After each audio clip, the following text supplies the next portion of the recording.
Hello കൂട്ടുകാരെ, ഒരുപാട് നാളെ ചട്ടിച്ചോറൊന്ന് ട്രൈ ചെയ്യണമെന്ന് വിചാരിക്കുന്നു.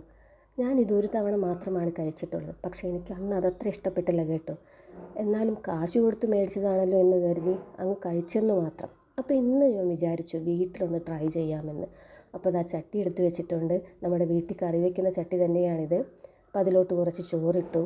പിന്നെ നല്ല അയല മുളകിട്ട് വറ്റിച്ചതാണ് ഇപ്പോൾ ഒഴിക്കുന്നത്. സാധാരണ പലതരത്തിലും വയ്ക്കാം അല്ലേ, തേങ്ങ അരച്ചും എല്ലാം. നമ്മുടെ വീട്ടിൽ ഈ മുളകിട്ട് വയ്ക്കുന്നതാണ് ഇഷ്ടം. അപ്പോൾ ഇത് അയല കഷ്ണത്തോട് കൂടിയിട്ട് തന്നെ വെച്ചിട്ടുണ്ട്. അതിലോട്ട് നല്ല പച്ചമാന്തൽ വറുത്തത് ഒരു 2-3 എടുത്ത് വയ്ക്കുന്നുണ്ട്. പിന്നെ ഇപ്പോൾ ഓണക്കാലമല്ലേ, സാമ്പാറില്ലാതെ എന്ത് കളി അല്ലേ.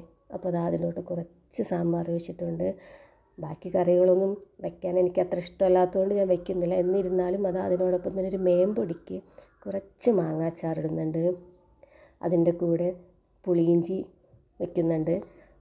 പിന്നെ രാവിലെ പുട്ടും പയറുമായിരുന്നു. അപ്പോൾ ആ പയറ് കറി ഒന്ന് ഉപ്പേരിയാക്കി എടുത്തിട്ട് ഞാനിതാ ഇതിൻ്റെ സൈഡിലോട്ട് കുറച്ച് ചെറുപയർ ഉപ്പേരി വയ്ക്കുന്നുണ്ട്. പിന്നെന്താ, മുട്ട ഓംലെറ്റ് ഇല്ലാതെ ഒരു കളിയില്ലല്ലേ. ഇതാ അതിൻ്റെ മുകളിലോട്ട് നല്ല മുട്ട ഓംലെറ്റ് ഉണ്ടാക്കി ഇത് വയ്ക്കുന്നുണ്ട്. പിന്നെ ഇതൊക്കെ കഴിച്ച് നമുക്കൊരു ദഹനം വേണ്ടേ. അപ്പോൾ ആ ദഹനത്തിനായി അതാ കുറച്ച് രസം ഇതിൻ്റെ സൈഡിലോട്ടൊരു പാത്രത്തിൽ നമ്മൾ വെക്കുന്നുണ്ട്. പിന്നെ ഇതോടൊപ്പം തന്നെ മോരില്ലാതെ എന്ത് കളിയല്ലേ. ഇതാ കുറച്ച് പച്ചമുളകും സവാളയും ഒക്കെ കൊത്തി എരിഞ്ഞിട്ട് മോരെടുത്ത് വയ്ക്കുന്നുണ്ട്. പിന്നെ വെള്ളം കുടിക്കണ്ടേ നമുക്ക്, അപ്പോൾ അതാ വെള്ളവും കൂടെ വയ്ക്കുന്നുണ്ട്. ഇതെല്ലാം വെച്ച് കഴിഞ്ഞപ്പോഴാണ് പെട്ടെന്ന് ഓർമ്മ വന്നത്, അയ്യോ എന്തോ മറന്നല്ലോ. ശരിയാ, മറന്നു. ഇതാ പപ്പടം പൊട്ടിച്ച് വറുത്തതാണ്, അതുകൊണ്ട് തന്നെ ഒരു പകുതി മാത്രമേ വെച്ചിട്ടുള്ളൂ. പിന്നെ ഇതിൻ്റെ കൂടെ ഒരു എരിവിന് അല്ലെങ്കിൽ ഒരു വികാരത്തിന് കുറച്ച് ഉപ്പിലിട്ട മാങ്ങയും ഒരു നല്ല കാന്താരി മുളകും. എന്നാൽ ഇങ്ങ് പോര്.